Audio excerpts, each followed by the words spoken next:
Bien, alors quand ça marche, ben, tout simplement, on voudrait passer à, la page ici qui s'appelle, confirmation.html. Alors cette confirmation.html, je serais curieux de savoir comment est-ce qu'elle affiche, de savoir comment est-ce qu'elle récupère le order ID, puisque nous effectivement on le passe là, là dans le commandé là on le récupère, mais ensuite nous on n'est pas censé le storer, on n'est pas censé le mettre dans le local storage ou quoi que ce soit. Moi je pense que ce qu'on pourrait faire déjà ce serait, bah, soit on le passe directement, depuis là le commandé dès qu'on a la réception, soit, on ouais, en fait, moi, je vois surtout ça. Ouais, dans ces cas-là, moi, ce que je vous propose, bah, c'est de faire comme avant, c'est de passer, voilà, quand on clique dessus, une fois il a reçu la requête et le order ID, eh bien, il va le forwarder, quand on clique là. Donc je si vous vous souvenez, quand on était là sur cette page d'accueil, et bien, en fait, quand on cliquait sur, un canard là, un lien en question, vous voyez qu'il nous envoyait tous vers la même page, donc le product.html et ensuite on lui passait un params, là, le ID est égal machin. Moi, je pense qu'on pourrait faire la même chose. Alors, c'est peut-être pas super au niveau sécurité puisque ça veut dire que ce sera visible dans l'URL, mais bon, je pense que c'est pas très, très grave. On va pas dire on pense que voilà, je pense que c'est pas une donnée très, très sensible. Alors, voyons voir ça. Qu'est-ce qu'on veut faire? On va aller dans notre confirmation.html. Non, pardon, on va aller dans notre carte.html, donc carte.js. Voilà, donc il nous fait make student data console log.data. Et puis, on pourrait lui dire, eh bien, une fois qu'il a le data, eh ben, hop, hop, hum. Déjà, alors c'est toujours bien d'avoir, je vais lui mettre un console error. C'est bien, voilà, de toujours mettre un, tu sais, on a fait then, et c'est toujours bien de mettre un catch pour dire s'il y a une erreur. Voilà, au moins il nous affiche l'erreur là. Ça, je vais le transformer en braces, comme ça on va pouvoir faire un petit peu plus de boulot. Alors, ce data, qu'est-ce qu'on va en faire? Une fois qu'on a récupéré le data, déjà le data, où est-ce qu'il est? C'est ça, c'est le order ID, il est là. Donc on récupère le ID, on va dire const order ID est égal à data.orderID. Et ensuite, bah, on va lui dire, bah, on va changer, on va aller à window.location. Je crois que c'est, je me souviens plus, comment est-ce qu'on avait fait pour changer? Je crois qu'on voulait aller tout simplement à, donc c'est quoi? C'était, bah, on va aller à confirmation, hein. Est-ce que ça marche déjà si je fais ça? Confirmation.html. Ah bah voilà, hop, et puis on lui rajoute ça, plus order ID est égal order ID. Alors, on va voir si ça marche. Donc, hop, on va aller là. Désolé. Molière. Molière. Hop. Ok, donc là on est là, donc on va tout remplir comme il faut. Et puis maintenant, là, ce que je voudrais voir, c'est est-ce qu'il va nous déplacer la confirmation HTML avec le order ID? Alors voyons voir. On a un order ID là, c'est de D04 machin. Et ensuite, voilà, on voit bien qu'il cherche à nous envoyer vers localhost 5500 confirmation.html. Alors le seul problème, c'est qu'en fait, je crois qu'il faut aller dans page. Non, c'est quoi? C'est HTML, pardon. HTML. Voilà, très bien. Donc en fait, donc là, c'est pas dans confirmation qu'il faut aller, c'est HTML slash order ID.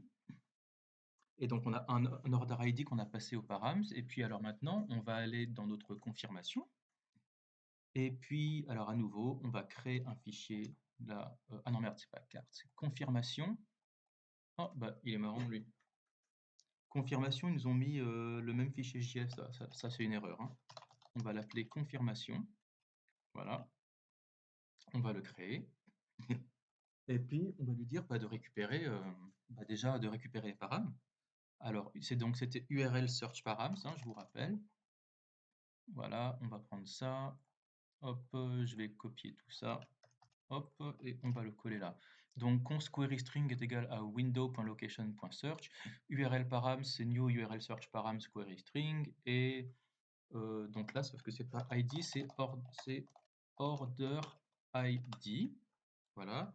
Et puis on va voir si on peut afficher ça. Alors allons-y, je vais faire précédent. Ok, donc là je suis dans le carte, je vais faire commander. Donc là on arrive sur la bonne page et il m'affiche bien la commande ici.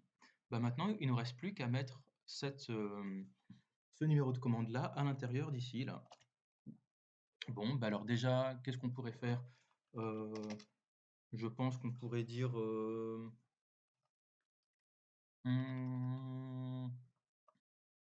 bah, on va faire une fonction qui s'appelle getOrderID. Voilà. Donc on va prendre tout ça, hop, et on va lui mettre, voilà, return order ID. Voilà. Alors, il ne faut pas oublier que là, on a une fonction, donc maintenant, il faut l'appeler. Hein, nous. Donc, on a getOrderID, voilà, parce que sinon, on a juste défini une fonction qui n'a jamais été appelée. Ensuite, une fois qu'on a la fonction, ah oui, alors en fait, non, donc, voilà, donc const, ouais, donc const order ID est égal à voilà, getOrderID. D'ailleurs, en fait, là, bon, j'aurais pu mettre un return tout de suite, là, comme ça. Hop. Ça marche aussi. Voilà. Donc, const order ID est égal à getOrderID. Et ensuite, qu'est-ce qu'on voudrait faire? Eh ben, on pourrait dire function display order ID. Voilà. Alors, comment est-ce que ça marche ça? Il faut qu'on aille là-dessus. Nous, ce qu'on cherche, c'est quoi? C'est voilà, c'est donc on est dans confirmation et il y a un PBR. Voilà, c'est un span order ID. Parfait. Donc, on va aller const order ID element, c'est document.getElementID order ID. Et puis, le text content, ce sera order.id.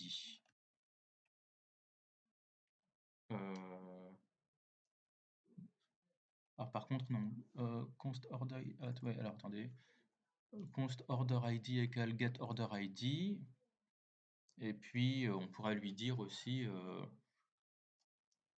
attends, je vais mettre ça tout là-haut. Donc, const order ID est égal à get order ID.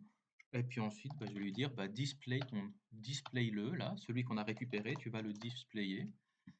Et donc, il est censé le recevoir là, ici. Et on va lui dire, ouais, normalement, ça devrait être bon comme ça. Est-ce que ça marche? Voilà, très bien. Commande validée, votre numéro de commande et tout ça. Parfait. Moi, je pense qu'on... Donc là, on est bon.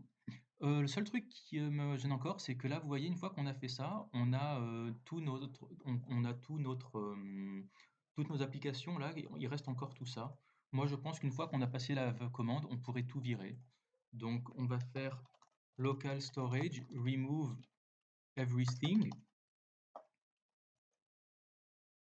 Et je suis sûr que voilà, local storage clear. Voilà, ça s'appelle local storage clear. Voilà, local storage, où est-ce qu'il est? Clear, voilà. How to delete all items in local storage. Il est là. Donc on va faire ça. Une fois qu'il est bon, bah, const order ID égale machin. Et puis on pourrait lui dire, on va lui dire allez, clean up order, oh non, remove all cache.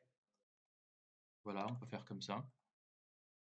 Donc remove all cache, et ben ça va être donc window.local storage et puis cache.clear.